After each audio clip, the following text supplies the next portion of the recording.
Since Captain Ibrahim Traoré came to power in 2022, Burkina Faso's relationship with France and other Western nations has steadily declined.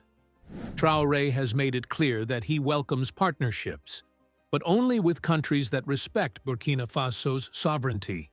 He believes foreign influence must not come with control or an imperialist mindset. He also criticized France for failing to help effectively in the country's long-running fight against jihadist groups. Traoré's push for total independence and his refusal to bow to external pressure has not gone down well with the West. After surviving several attempted coups, Traoré made a bold move. He cut military ties with France, the former colonial power that had long operated in Burkina Faso under the guise of fighting terrorism. But in the eyes of many Burkinabé, France had not only failed to bring peace, but had deepened instability. In today's video, we'll break down how this shift in direction sparked efforts by the West to smear Traoré's image. Before we dive in, don't forget to like this video and subscribe if you haven't already.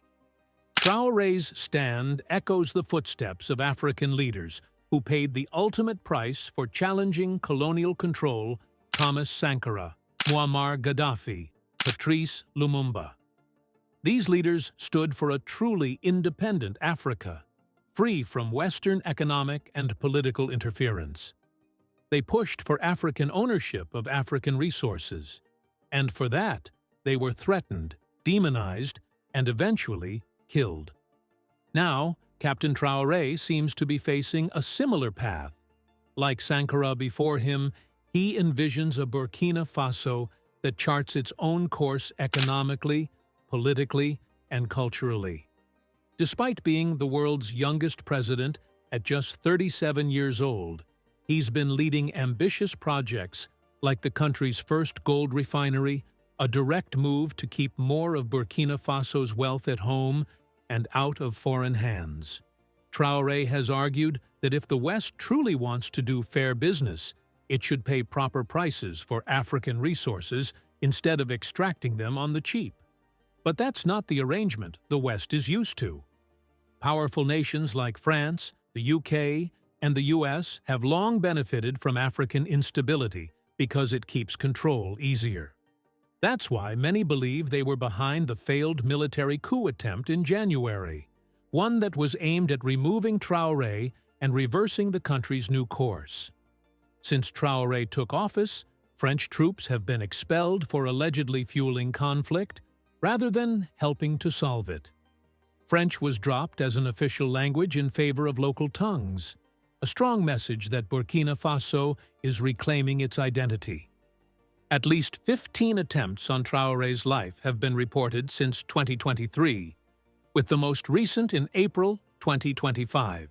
While many of these reports remain unofficial, some sources suggest bribes were used to try to sway military and activist support. Despite this, Burkina Faso's security services have repeatedly dismantled these plots, showing that Western efforts to disrupt the country's path are falling flat. Traoré's efforts to reshape Burkina Faso have not gone unnoticed. He has joined hands with Mali and Niger to form a regional alliance aimed at collective defense and deeper cooperation. Together, these nations are working on a vision for a united West African Bloc 1 that relies less on Western backing and more on regional strength. But the resistance is fierce. Several media outlets tied to pro-French narratives were suspended in Burkina Faso for spreading false claims of internal unrest. These tactics are part of a wider strategy to undermine Traoré's leadership and paint a picture of chaos. Still, the reality remains complex. Under Traoré, violence in Burkina Faso has increased, especially as armed groups grow more aggressive.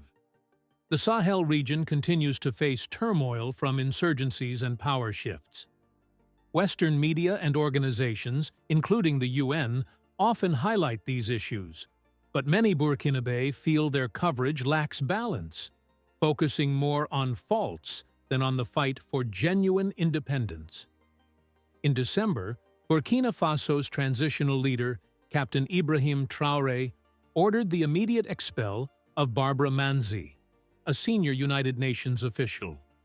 Though no official explanation was given in the government's announcement, Foreign Minister Olivia Ruamba later claimed on state television that Manzi had made unsubstantiated claims about insecurity in the capital, Ouagadougou. Humanitarian organizations, both local and international, have reported that civilians have suffered violence at the hands of both government forces and extremist groups. Last year, the U.S. government voiced concerns about Burkina Faso's military leadership, criticizing actions such as forced military recruitment, shrinking space for public debate, and the ban on political parties. These actions, the U.S. argued, were silencing those advocating for democratic reforms. There have even been reports of citizens being forcibly recruited and used in anti-Western campaigns, raising further alarm.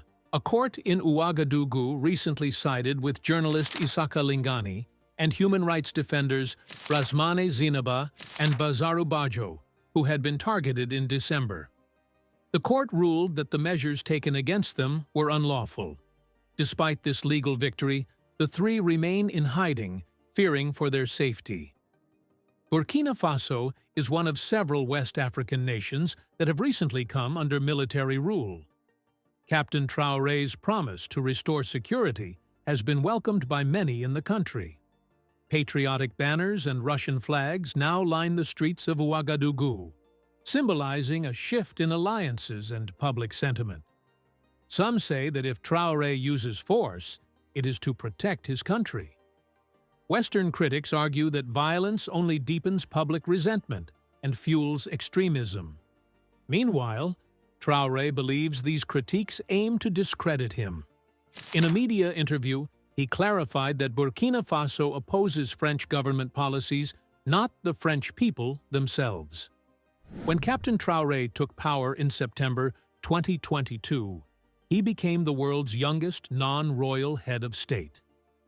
His rise followed the downfall of Paul-Henri Damiba, who had struggled to control escalating violence. Traoré's leadership has sparked fresh hope, with many citizens encouraged by his diplomatic outreach and focus on working with local communities to address the root causes of instability.